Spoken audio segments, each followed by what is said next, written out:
Welcome to students of +2 biology. आज हम देखेंगे डेवलपमेंट ऑफ एम्ब्रियो।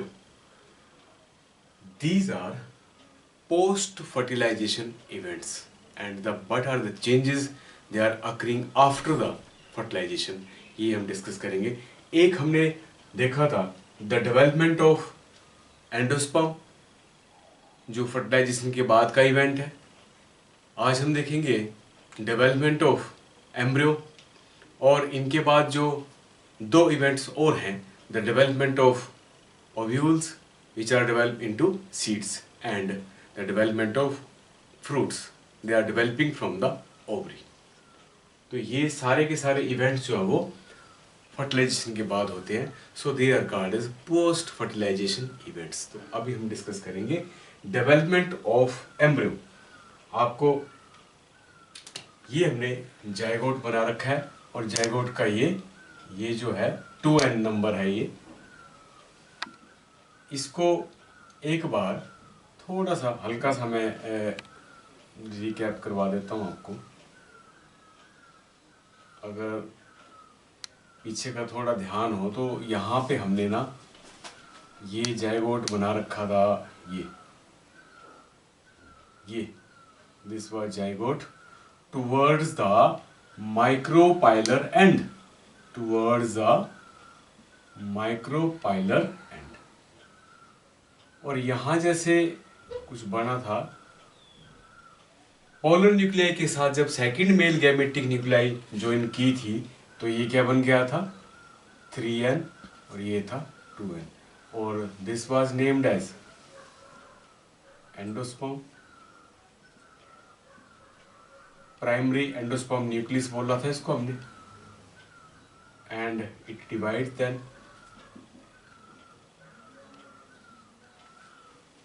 ये इसकी जो पोजीशन है that is lying towards this direction, that is known as chalazal and.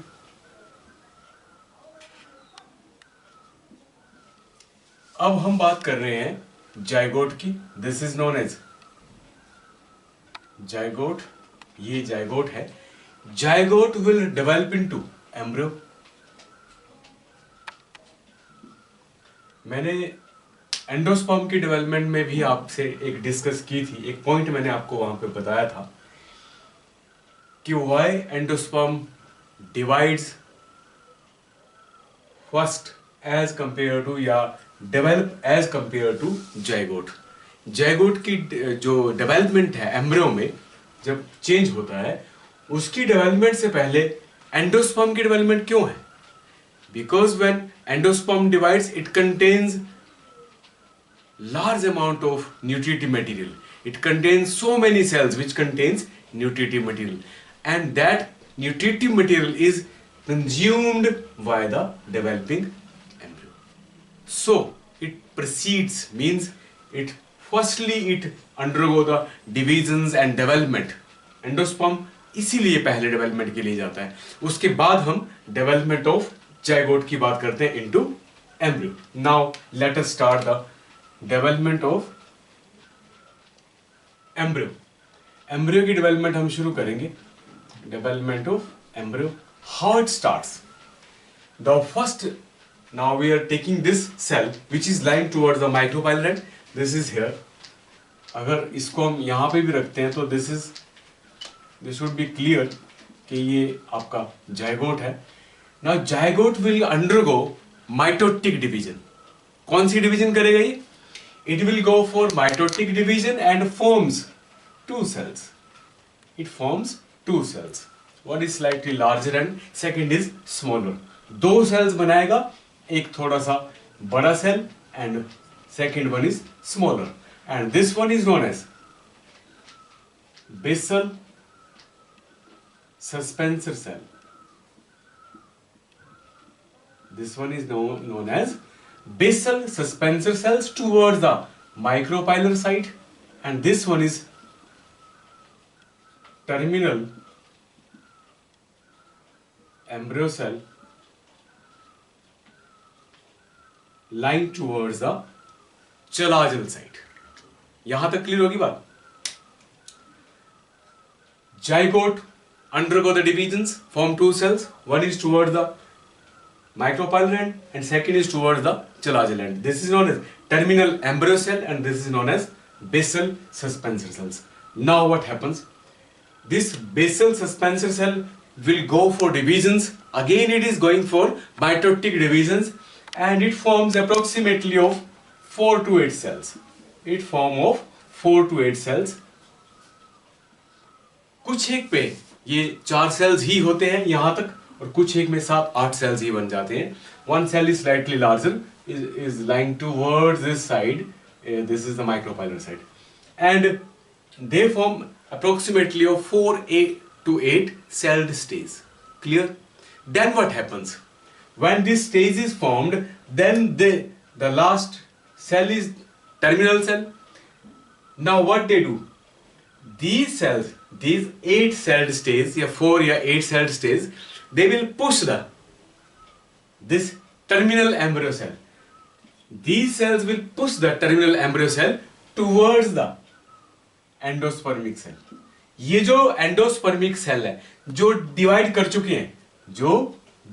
चुके हैं ऑलरेडी एंडोस्पर्म जो है वो डिवाइड कर चुका है and it forms nuclear endosperm as well as cellular endosperm. ये ऑलरेडी डिवाइडेड है. Now these cells push this terminal embryo cell. Why? To get the nourishment from these cells. In embryonal जो endospermal sales थे वहां से ये nourishment ले पाए उस लिए इसको ये पुश कर देते हैं एम्ब्रियो सेल को. Now what happens? Embryo cell start to get the nourishment from the endospermic cells. This embryo cell get the nourishment from the endospermic cells and start to divide. They will start to divide by getting the nourishment. Endosperm के जो sales थे उन sales से ये nutrition लेके ये अब start कर देते हैं embryo cell and they start to form the first shape of this their embryo, which is pro-embryo stage. This is globular shaped embryo. This is globular shaped embryo. ये globular shape acquire कर लेता है जब ये endosperm के cell से nourishment लेना शुरू करता है. फिर ये डिविजन्स के लिए चला जाता है और नंबर ऑफ डिविजन्स के बाद ये कुछ एक शेप बना लेता है and this shaped is known as what? Globular shape. Globular shape acquire करने के बाद ये नेक्स्ट शेप कौन सी एक्वायर करता है? It acquire heart shape cells. यहां से क्या करता है ये? It start to make a curve and it acquire the shape like this. Next diagram is this one. This is how it acquired the shape and it makes the curve inward and makes the structure like heart shaped. And then later in case of monocotyledons they also form the shape like torpedo shape. Torpedo shape Sidhi straight एक shape बोलते हैं इसको. torpedo shaped structure जो है वो इसके बाद ये form करते हैं in case of monocotyledons. ये सस्पेंसिव सेल्स है. लेटर टाइम के बाद ये फिर आहिस्ता आहिस्ता डीजनरेट कर जाते हैं लेटर स्टेजेस पे. यहाँ पे हमें बेसिक चीजों पे ही फोकस करना है जो हम एनसीईआरटी के अकॉर्डिंगली जो हम बात कर रहे हैं. बाकी चीजों पे हम ज्यादा फोकस नहीं करेंगे.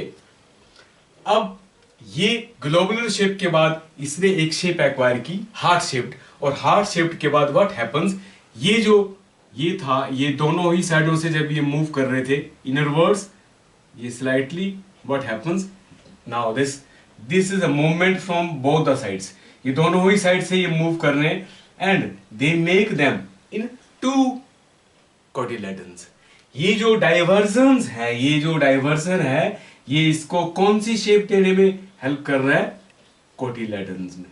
Cotyledons they start to give them shape of two cotyledons. और ये जो एक रिज जैसी ऊपर आ जाती है basically later it will give rise to plumule. ये फिर आगे प्ल्यूमूल राइज करवाना शुरू करती है और प्ल्यूमूल जो है वो किसको अराइज करवाती है? Plumule will give rise to stem. Plumule से फिर स्टेम अराइज करता है। यहां तक थोड़ा सा आइडिया आपको लग गया।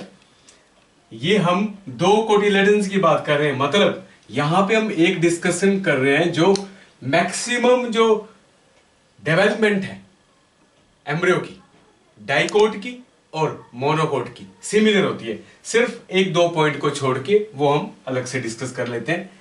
ये जो अगर हम बात करें डाइकोट एम्ब्रियो और मोनोकोट एम्ब्रियो सिमिलर चलते हैं ये सब डिविजन्स। सिर्फ यहां पे जैसे ही ये इन्वर्जन शुरू होती है, जैसे ही इन्वर्ट मूवमेंट शुरू करते हैं, तो then they start to form the two cotyledons. यहां पे टू कोटिलेडन्स बनने शुरू हुए। इसका एक फर्दर एक और हमारे पास मॉडिफाइड एक और फॉर्म है, वहां पे आपको बताता हूं। तो ये जो डाइवर्जेंस दोनों साइडों से इनर वर्ड मूवमेंट थी, ये फिर लेटर क्या करते हैं, दिस रीज लाइक स्ट्रक्चर, ये जो अंदर को टर्न करता है, ये प्ल्यूमूल को अराइज करवाता है और प्ल्यूमूल से क्या अराइज होता है फिर स्टेम। इसको नेक्स्ट मैं आपको वहां बताता हूं नेक्स्ट डायग्राम में। यही डायग्राम जो है ये दिखा रखा है, ये पूरी डाइवर्सन, ये जो अभी आपको मैंने दिखाया था, ये जो मूवमेंट है, और ये दोनों ही इनवर्ड मूव करते जाएंगे और ये रिच जैसी यहां पे एक अपीयर हो जाएगी।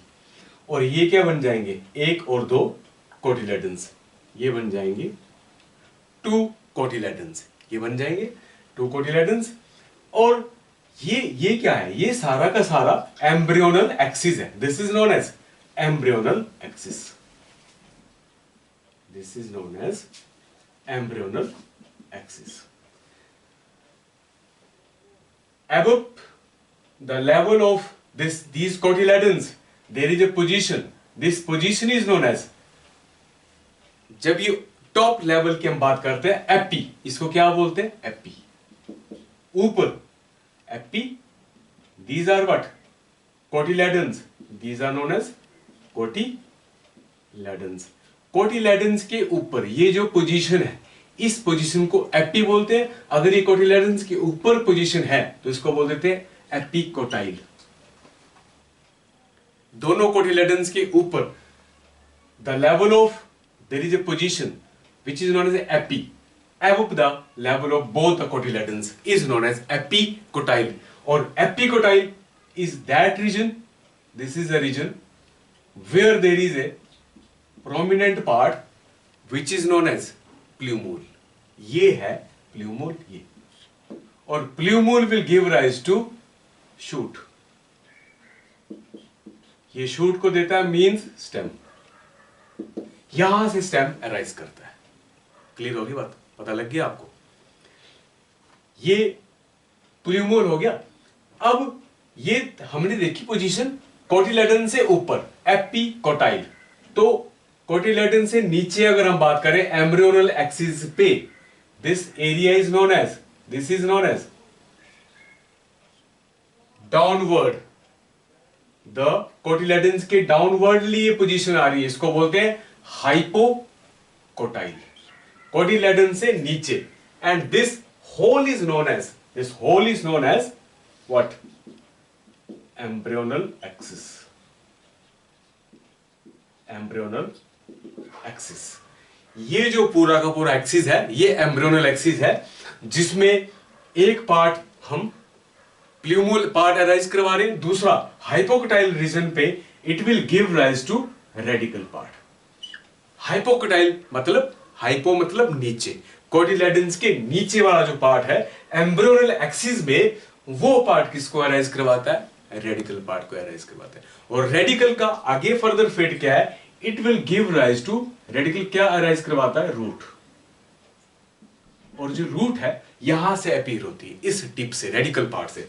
और रूट के बाहर यहां पे एक और पार्ट रहता है, इसको बोलते हैं रूट कैप। यहां रूट में रूट कैप का होना बहुत जरूरी होता है, बिकॉज जब भी ये रूट पायर्स करती है सोइल में, it protect it from the scraping. जो वहां पे पत्थर वगैरह पड़े हैं उनसे रगड़ के वो टूट ना जाए सेल्स रूट टिप के, इसीलिए वहां पे 3 और 4 और 5 लेयर्स रूट कैप रिक्वायर्ड होती है, इसीलिए they have developed a root cap. ये आपका डाइकोट एम्ब्रियो का एक पार्ट आ गया। यहां तक क्लियर होगी बात। अब साइमल्टेनियसली इससे पहले यहां तक की पोजीशन जो हमने देखी थी दैट वाज सिमिलर, डाइकोट भी और मोनोकोट भी। अब मोनोकोट में स्पेशली किस तरह से ये डेवलपमेंट होती है यहां पे हम देखते हैं। इसमें एक और मैं चाहता हूं कि इसको कंपैरेटिवली एक डायग्राम में आपको यहां पे और ड्रा कर देता हूं।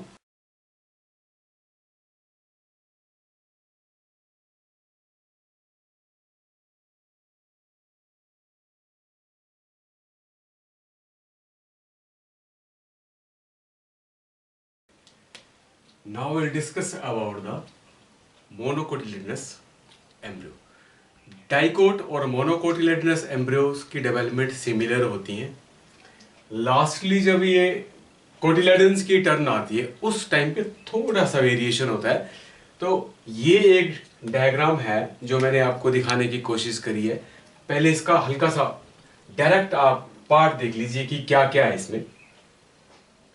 ये एक इंटरनल जो स्ट्रक्चर है वो हम दिखाने की कोशिश कर रहे हैं। ये है इसकी अपर पार्ट जिसको हम बोलते हैं coleoptile, and it will give rise to plumule. ये रीजन जो है वो प्ल्यूमूल का है। Plumule will give rise to shoot, ये शूट को देता है। और ये एपीब्लास्ट रीजन, एपिकोटाइल रीजन है, और this one is epiblast. This is single cotyledon. ये क्या है? सिंगल कोटिलेडन है। This is known as scutellum.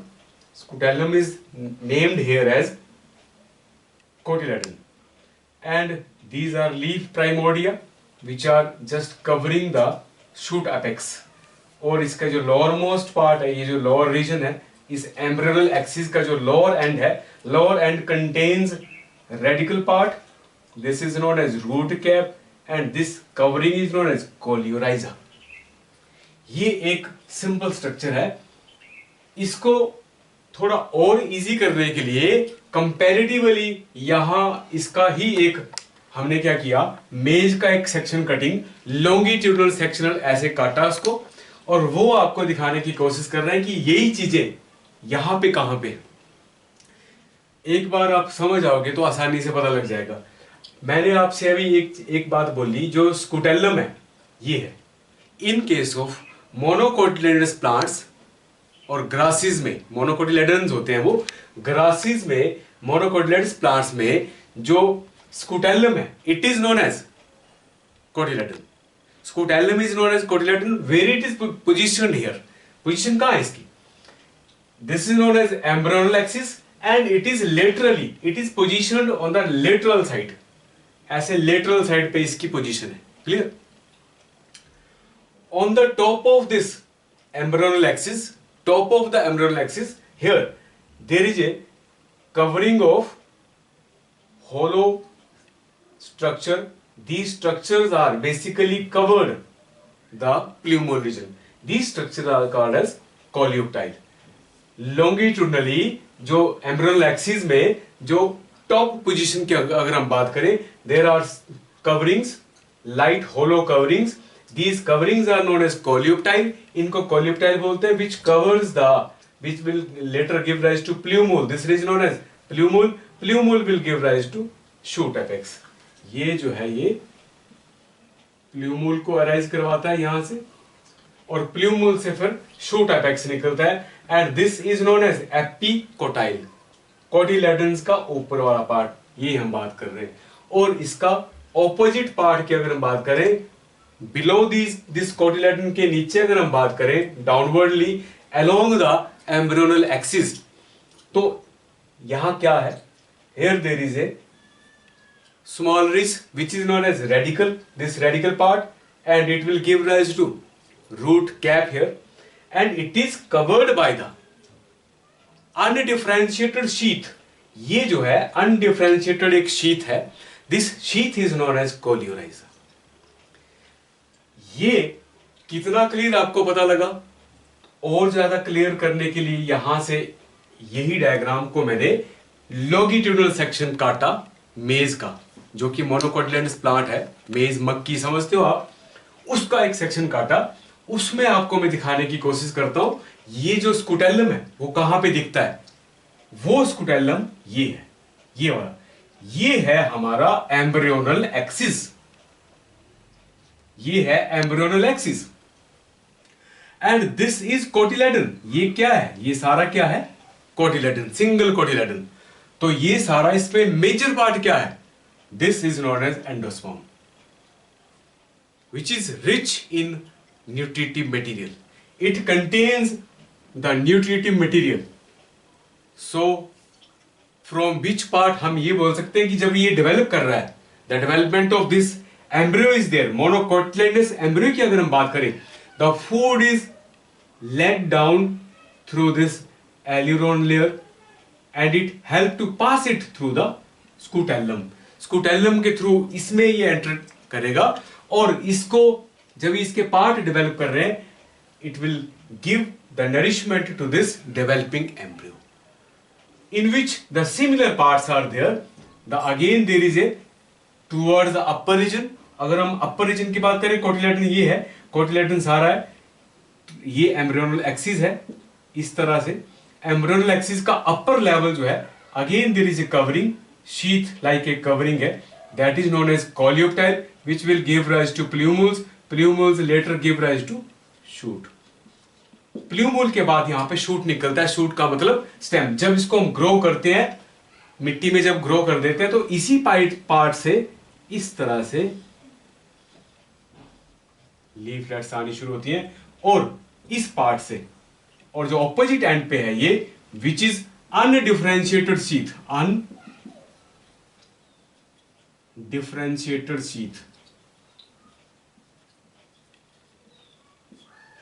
ये इसको क्या बोलते हैं, coleorhiza. Coleorhiza, it covers the radicle part and radicle part will give rise to root.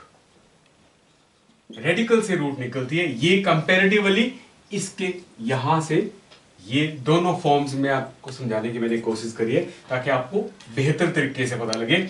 और इसकी आउटर कवरिंग को पेरिकार्प बोलते हैं। वैसे सीड के स्ट्रक्चर में हम इसको देखेंगे, फ्रूट और सीड के स्ट्रक्चर में, this is known as aleurone layer and this whole is known as endosperm and this part is known as scutellum.